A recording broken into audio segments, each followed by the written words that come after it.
नमस्कार मित्रों, आज हम उपस्थित हैं नहीं, हम लोग सिर्फ सारी जगह लॉ ऑर्डर की दृष्टि से घूम रहे हैं। हनुमाना थाना परिसर में, जहां की नवागत एसपी दिलीप सोनी जी तथा जिले के मुखिया संजय जैन साहब, जो कि इस जिले का एक सतत जिस दिन से वो यहाँ पदस्थापना हुई, उसी दिन से जिले की परिस्थितियों को लेकर के और पूरे जिले में औचक निरीक्षण कहें या यूं कहें कि यहाँ की वस्तुस्थिति से रूबरू होने के लिए सतत यहाँ भ्रमण करते रहते हैं। उसी दृष्टि से आज थाने में उपस्थित हैं। आइए जानते हैं किस जिले का पदभार ग्रहण करने के बाद उन्हें इस जिले में अभी तक में क्या परिस्थितियां जिले की सामने आई। आदरणीय कलेक्टर साहब, जब से हमने चार्ज लिया है तो मुझे ऐसा नहीं लग रहा है कोई अभी कानून व्यवस्था की स्थिति कोई अपनी निर्मित हुई है। अभी बड़ा पीसफुल माहौल है जिले में, लोग अपने आराम से जो भी सामान्य गतिविधियाँ वो हो रही हैं। एंड अभी हम लोग और जिले का भौगोलिक दृष्टिकोण से और अन्य दृष्टिकोण से और अभी अध्ययन कर रहे हैं, लगातार क्षेत्र भ्रमण कर रहे हैं।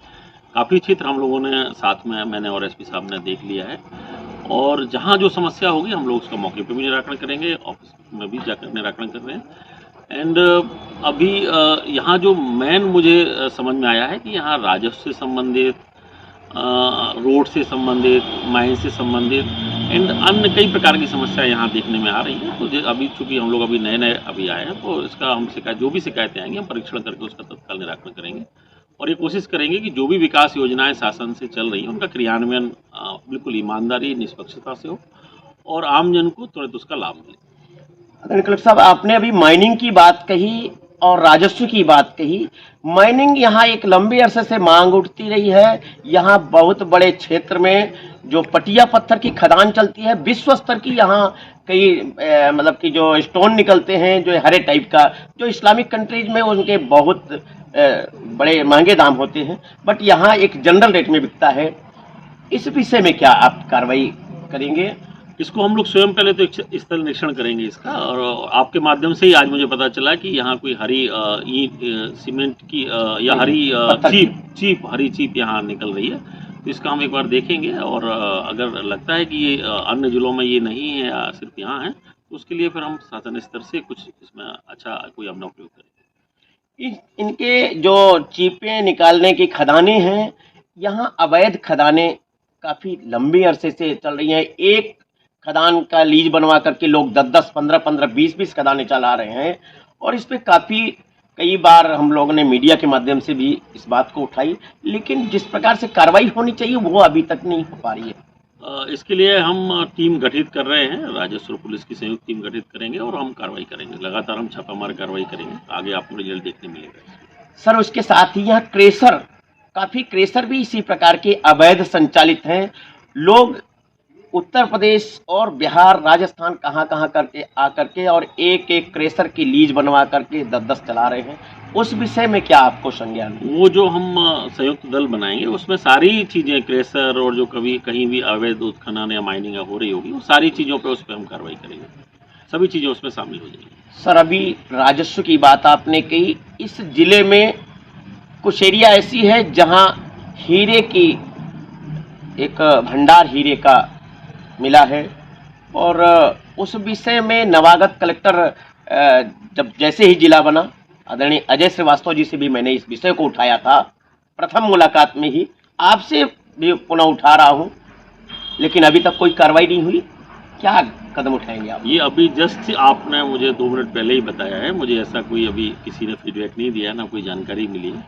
आपने बताया तो जरूर हम इसको क्रॉस चेक कराएंगे, और अगर ऐसा कुछ होता है तो फिर हम उस पर देखेंगे आगे। सर, इस जिले में आपके आते ही लैंड ऑर्डर की स्थिति थी और काफ़ी हद तक उस पर काबू भी पाया है। आप और माननीय एसपी साहब भी यहाँ उपस्थित हैं। जैसा कि देखा रहा है, नित नए वो उठ रहे हैं मुद्दे। जैसे अभी एक दल उठा रहा है एक पक्ष को, दूसरा दल दूसरे पक्ष को उठा रहा है। इस विषय को कैसे क्या कहते हैं समायोजित किया जाएगा, कैसे ये जो राजनीतिक सरगर्मियां बढ़ रही हैं इस घटना को लेकर के, इसको कैसे पटाक्षेप किया जाएगा? अभी ऐसी कोई भी स्थिति नहीं है। बिल्कुल कानून व्यवस्था की स्थिति बिल्कुल अभी ऐसी कोई अप्रिय स्थिति निर्मित नहीं है। बिल्कुल शांतिपूर्ण वातावरण है। लोग अभी आराम से, अभी ईद भी बड़े अच्छे से त्यौहार मनाया। अभी जो रामनवमी और जो आगे जो त्यौहार होंगे उसके लिए भी लोगों ने आश्वस्त किया है, और अभी सारी चीज़ें एकदम शांतिपूर्ण तरीके से चल रही हैं। कहीं ऐसी स्थिति अभी नहीं है, और सर, हम लोग इसीलिए सतत भ्रमण कर रहे हैं। सर हम और एसपी साहब जी, लगातार भ्रमण इसमें कर रहे हैं। सर जिले अब के एसपी साहब 3 शहर हैं, मऊगंज, हनुमना, नई गढ़ी। इन 3 नगरी एरिया हैं और कोई बड़ा शहर भी आज भी नहीं है। बट जिले की सड़कें, जैसे मऊगंज जिले की जो सड़क है, अभी तक डिवाइडर जो बना वो एक एक्सीडेंट का कारण बन रहे हैं, उनमें कोई द्रुत गति से काम नहीं चल रहा है। हनुमना नगर की भी 4 लाइन भी बहुत ही मंथर गति से चल रहा है, काम रुका हुआ है कब से। इस विषय में क्या ठेकेदारों को आप? मैंने कल ही अभी जो निर्माण एजेंसी हैं और जो ठेकेदार हैं, कल ही मैंने बुला के डिटेल मीटिंग ली है। उन्हें बोला है कि जल्दी से जल्दी ये काम कर देंगे। उन्होंने आश्वस्त किया है कि इस महीने हम जो भी शहर के अंदर सीसी रोड बननी है, जो भी अन्य थोड़े बहुत काम बचे हैं वो हो जाएंगे।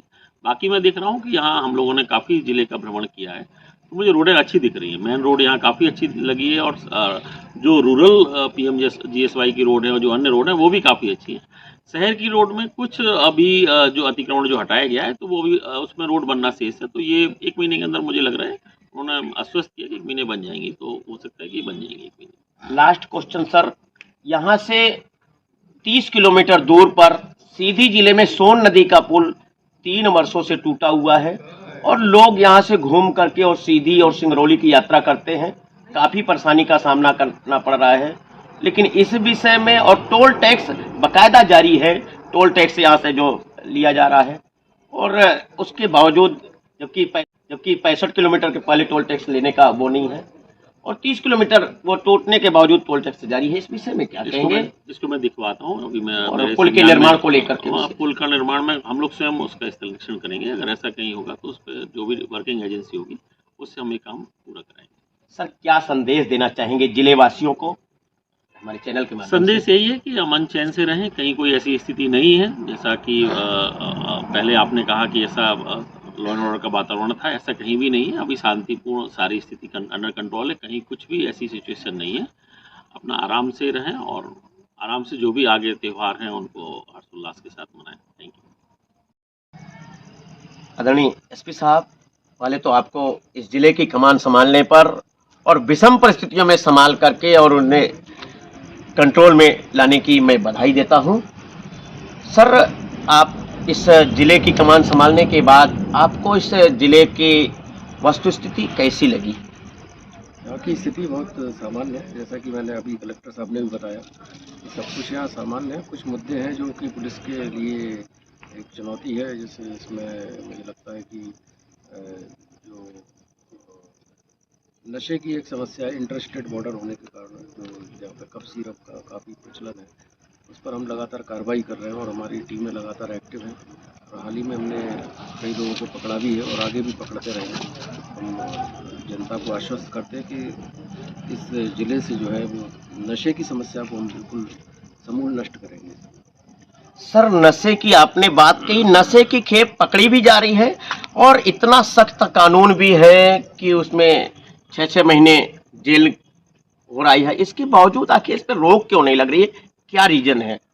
नशे की जो समस्या होती है, ये एक सामाजिक एक बुराई है, ये जो कि बहुत डीपली रूटेड होती है हमारे समाज में। और इससे निपटने के लिए हमें 3 तरह की स्ट्रेटजीज़ को पर काम करना पड़ता है। एक तो इसकी डिमांड कम हो, समाज में इस तरह के नशीली जो पदार्थ हैं इनका डिमांड ही नहीं हो। इसके लिए हमें अवेयरनेस कैंपेन पे हम फोकस कर रहे हैं। और इसका दूसरा होता है कि इसकी सप्लाई पे चेक करें, मतलब जो सप्लाई को रोका जाए, जिससे कि समाज में ये उपलब्ध ही ना रहे। उसके लिए लॉ एनफोर्समेंट एजेंसीज, ना केवल लोकल पुलिस, बहुत सारी एजेंसीज हैं जो कि NDPS एक्ट में एम्पावर्ड किया गया है उनको, और उनको इस तरह की कार्रवाई करने के लिए अधिकृत किया गया। वो भी कार्रवाई करती हैं अलग अलग स्तर पर। तो लॉ एनफोर्समेंट भी एक बहुत बड़ा पार्ट है। और तीसरा जो पार्ट होता है उसका, कि जो रिहैब सेंटर जो होते हैं, रिहेबिलिटेशन, कि जो लोग नशे की दुनिया में बहुत ज़्यादा आगे चले गए हैं उनको वापस से मेन स्ट्रीम में लाना है, तो वो भी हमारा दायित्व है। उसमें भी हम आज ही हमारे कलेक्टर साहब से बात हुई थी और हमारे जो मिनिस्ट्री ऑफ सोशल एम्पावरमेंट के जो अधिकारी हैं उनसे भी बात की थी कि रिहैब सेंटर की भी यहाँ पे स्थापना होना चाहिए, क्योंकि अभी अपने यहाँ पर इस ज़िले में रिहैब सेंटर नहीं है कोई, जिससे कि हम नशे में जो लोग लिप्त लोग हैं उनको वापस से मेन स्ट्रीम में लाएं। तो हम बहुत चारों तरफ से हम एक होलिस्टिक अप्रोच के साथ नशे के इस समस्या से निपटने के हम पूरे प्रभावी कदम उठाने का प्रयास कर रहे हैं। अपने रिहैब सेंटर की बात की, क्या ये हर जिले में होता है, ऐसा कुछ है? हाँ हाँ, ये होना चाहिए, क्योंकि अगर जहाँ की जो समस्या है तो उसका समस्या का जो निराकरण भी उसी जिले में हो तो ज़्यादा बेहतर तरीके से हम कर सकते हैं। सर, आप अभी यूपी से ही अक्सर ये नशे की खेप जो खासकर ये कफ सिरप आ रहे हैं, तो क्यों उसके जो निर्माण फैक्ट्रियां हैं यूपी में ही लगे हुए जिलों में ही बन रहा है? जैसे कुरान से आ रहा है, इलाहाबाद के जिलों से आ रहा है, मिर्जापुर से आ रहा है, वाराणसी से आ रहा है। आखिर इस पे क्यों नहीं दोनों प्रदेशों की पुलिस मिलकर के कार्रवाई क्यों नहीं करती? कि अब जैसा कि मैंने बताया कि ये केवल लोकल पुलिस का ही मैंडेट नहीं है, इसमें बहुत सारी एजेंसीज भी काम कर रही हैं, इसमें एनसीबी काम करती है, इसमें अपना जो स्टेट की जो हमारी नारकोटिक्स विंग है वो भी काम करती है, एसटीएफ को भी एम्पावर्ड किया है, क्राइम ब्रांच को भी एम्पावर्ड किया है। सभी लोग इसमें काम करते हैं और अलग अलग जगह पे अलग अलग स्तरों पे इस पर कार्रवाइयाँ भी लगातार पूरे देश में चल रही हैं और हम लोग भी उसी दिशा में कदम उठा रहे हैं कि इसका जो ओरिजिनल जो सोर्स है जहाँ पर से ये सब नशीले पदार्थ की सप्लाई होती है वहाँ तक हम पहुँचे और पूरी चेन को क्रैक करें। सर, अभी आपके इस जिले में अभी हनुमाना नगर में 10 एक कियोस्क सेंटर संचालक जो है साइबर क्राइम के ठगी के शिकार हुए हैं और उनका हुआ मेन कि व्यक्ति ने पैसा मंगाया उनके खाते में, उनसे ट्रांसफर पैसा भी ले लिया, ऊपर से शिकायत कर दिया कि मुझे पैसे नहीं मिले हैं। उसकी शिकायत करने पर थाने में रिपोर्ट नहीं लिखी जाती और थाने में रिपोर्ट न लिख करके और बैंक वाले उनका खाता क्लोज कर दिए और आपके यहाँ साइबर सेल जो है वहाँ भी शिकायतें उन्होंने की हैं। इसके बावजूद उन्हीं को ये जा करके और जो उन्होंने 181 में शिकायत की उनको दबाव बना करके और उनके 181 की शिकायत बंद करवाई जा रही है, उनके मोबाइल ले करके और स्वयं ओटीपी मंगवा करके और उसको क्लोज कराई जा रही। इस विषय में क्या कार्रवाई करेंगे? नहीं, ऐसा तो मेरी जानकारी में नहीं नहीं, ऐसा है, कई लोगों ने लिखित भी दिया है। मुझे इसकी जानकारी नहीं, क्योंकि मैं तो अभी ज्वाइन किया हूँ, तो मुझे ऐसा कोई फीडबैक नहीं दिया। लेकिन अगर ऐसा है तो उसकी हम निश्चित रूप से हम इसका परीक्षण करवाएंगे और अगर ऐसा है तो उसमें हम आवश्यक कार्रवाई भी करेंगे। तो जहाँ तक जो केस का और जो अपना साइबर क्राइम का सवाल है, उसमें साइबर क्राइम से निपटने के लिए पब्लिक अवेयरनेस कैंपेन भी बहुत ज़रूरी है और लॉ इन्फोर्समेंट भी बहुत ज़रूरी है। दोनों ही एस्पेक्ट को ध्यान में रखते हुए हम कार्रवाई करेंगे। सर, एक निवेदन, उपभोक्ता अपना खाता खोलता है, कोई सुविधा लेता है बैंक से, उस सुविधा के लिए बैंक ठगों का साथ दे रहा है, इनके खाते क्लोज कर दे रहा है और उन ठगों के खिलाफ कार्रवाई नहीं हो रही है। बैंक उल्टी इनके दलील दे रहा है, लाख लाख रुपए, 50-50 हजार रुपए उनके खाते क्लोज कर दिया है और उनके कार्य बंद हो गए हैं। इस विषय में क्या आप वो अपनाएंगे? यहाँ पर अगर से कोई मामले है तो हम उसका भी हम परीक्षण करेंगे और उसमें देखेंगे कि उसमें किस तरीके से क्या आवश्यक कार्रवाई लीगल फ्रेमवर्क में हम कर सकते हैं, क्योंकि जो कुछ होगा वो लीगल फ्रेमवर्क के अंदर ही हम कर सकते हैं और इसमें जो भी पॉसिबल होगा वो करेंगे हम। और मैं कोशिश करूंगा कि किसी को अनावश्यक साइबर क्राइम को लेकर के इधर उधर ना भटकना पड़े, उनकी समस्या का निराकरण यही लोकल स्तर पर। लास्ट सवाल सर, अक्सर देखा जाता है कि कोई मोबाइल आजकल 50,000, 20,000, 35,000 के लोग मोबाइल लेते हैं और मोबाइल घूमने के बाद मोबाइल चालू भी रहता है, उसके बाद भी जब तक कोई बड़ा अपराध न हो जाए उस मोबाइल से, तब तक मोबाइल ट्रैक नहीं किए जाते, उनके मोबाइल नहीं मिलते। इस विषय में क्या आप कदम कोई उठाएंगे? नहीं, ये तो एक रूटीन प्रोसेस चलती रहती है हमारे यहाँ। तो हमारे यहाँ साइबर सेल की स्थापना की गई है, हम उसको और भी स्ट्रेंथन करेंगे अभी और इस तरह की कोई भी ऐसी शिकायतें आती हैं हम लगातार उसको फॉलो करते हैं, उसको ट्रैक में क्या कर सकते हैं, क्योंकि जिससे कि आम जनता को ये विश्वास हो कि वो पुलिस के पास अगर आया है तो उसकी समस्या का समाधान हो। और हम इसी दिशा में अपना कदम उठा रहे हैं कि आम जनता में जो पुलिस का जो विश्वास है वो बना रहे और आम जनता पुलिस के साथ कदम से कदम मिलाकर चले, जिससे समाज में हम अपराधों पर नियंत्रण कर सकें। सर, क्या संदेश देना चाहेंगे इस जिले के लोगों को?